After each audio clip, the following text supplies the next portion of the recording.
I will be doing my presentation on case number 6, which is about Benny and the Jets. So, Benny is an accounting manager on the division level for a company called Jet Energy Company. They provide electricity for millions of customers in the southern states, and they're allowed a rate of return on operating income no greater than 12.5. So if they exceed this limit, then regulators are able to cut the rate at which they charge their customers. So over the last 2 years that Benny has worked for this company, then he has noticed some questionable accounting practices that lower the rate of return on the financial statements, even though in actuality it's higher than what is being reported. So there's a couple of questions to address in this situation. The first one is, what process should Benny follow as he's bringing these concerns forward? The first thing that I would say is to bring it up with Sarah Higgins. She's the one that he reports to, and it's probably best for him to first ask questions to her, make her aware of it, and try to better understand the situation and why the company is doing this. But if he needs to, then he might want to report it, up the chain of command, and eventually to the board of directors if this is a problem that really is fraud and needs to be addressed. Does this include whistleblowing?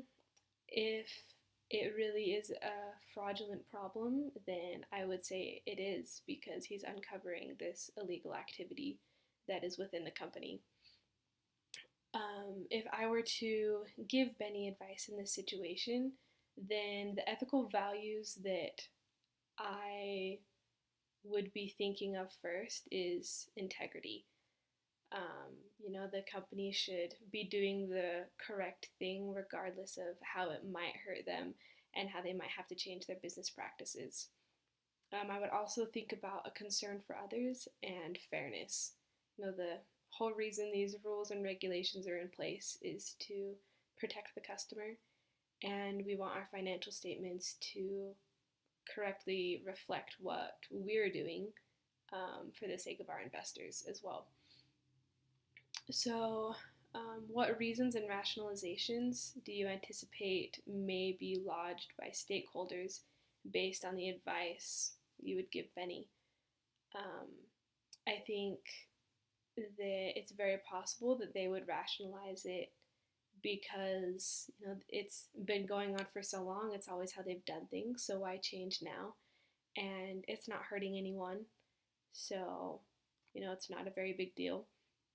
But I would say that you could address these by explaining that we need to be in accordance with the rules and regulations that have been set in place. That's why they're there, and it's morally correct and ethically correct to follow those rules that have been set in place. I think some things that Benny could bring up to those that disagree with him are the facts that this is something illegal that's going on, and once the auditors find out about it, then there will be consequences that the company has to face, and they might not want to face these consequences. It could be costly to them, and it could cause them to lose the trust of not only investors but also customers and things like that.